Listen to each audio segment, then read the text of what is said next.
Bantay panahon na po tayo. Makakapanayan po natin live si Grace Castañeda, weather specialist mula po sa Pag-asa. Magandang umaga po sa inyo, ma'am. Magandang umaga din po, Ma'am Connie, at sa ating po mga taga-subaybay. Ma'am, nananatili bang mataas yung tsansa ng binabantayang LPA na maging bagyo at pumasok po sa ating Philippine Area of Responsibility? Yes po, sa ngayon, nasa medium chance of development itong LPA na nasa labas pa ng ating area of responsibility. So kapag sinabi po nating medium chance is likely po or mataas na yung chance nito na ma-develop into a tropical depression within the next 48 hours. Ano-ano ho mga lugar ang magiging maulan kaya ngayong linggo? At posible ho bang magtagal yan hanggang next week pa?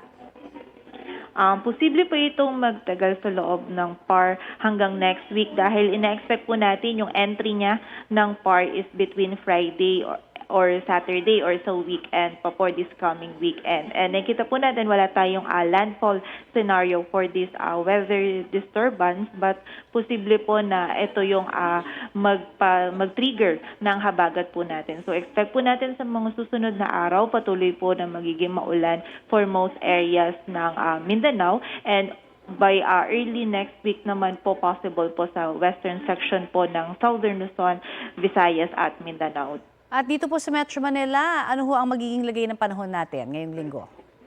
Sa ngayon po dito sa Metro Manila, ngayong araw and the next 4 days or ngayon pong linggo generally is halos same pa din po yung panahon na ating mararanasan for today. Partly cloudy to cloudy pa rin po tayo, mainit at maalinsangan pa din po yung panahon natin, and pagsapit po na hapon at gabi, nandun na yung mga biglaang pag-ulan dulot po ng mga localized thunderstorms. At posible pa rin ho ba yung dalawang panibagong LPA bago matapos ang buwang ito? Sa ngayon po, hindi pa rin po natin inaalis yung possibility nung dalawang low pressure area sa loob po ng ating PAR. Yung isa po yung nakikita po natin is ngayon wala pa po siyang development or cloud cluster pa lamang po siya. But for now po, itong mas defined po itong minomonitor natin ngayon sa labas na PAR na papasok po sa loob ng ating area of responsibility ngayon pong weekend or ngayong buwan po ng Mayo. At gaano na ho ba tayo kalapit sa panahon ng tag-ulan, ma'am? Ngayon po, mostly ngayong katapusan ng May, next week po yan, or yung pagsisimula po or first half ng June, nandun na po natin nakikita na magsisimula yung onset ng ating rainy season maging ng habagat. So, expect po natin, sobrang lapit na po nga natin dito sa panahon ng tag-ulan, lalong-lalo na yung for the western sections ng ating bansa, kasama na dyan po yung Metro Manila, kaya naman paghahanda po para sa ating mga kababayan. Yung pong El Nino phenomenon, meron ho ba tayong update tungkol dyan, ma'am?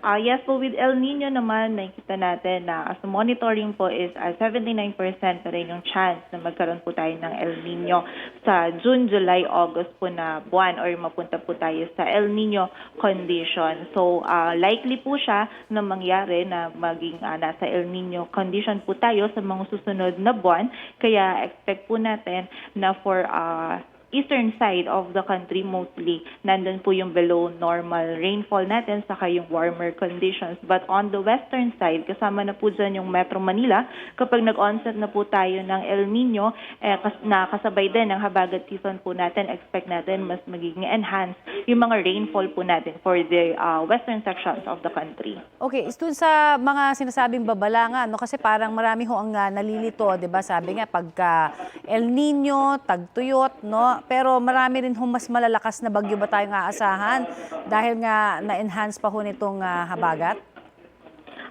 In terms naman po dun sa bagyo, yung sa intensity po, saka yung number of TC natin, kapag tuwing El Nino po or nasa El Nino condition tayo, fewer po or mas onte yung ating mga tropical cyclone. But kapag po nakarating na yung ating, since warmer po yung ocean natin, yung sa Pacific, kapag po siya nakarating na dito sa atin, sa banda sa ating area of responsibility, is mostly intensified na po yung mga bagyo natin. So pwedeng fewer siya, pero mas malalakas po yung mga bagyo na maaari pong pumasok dito or mabuo dito sa loob ng ating area of responsibility.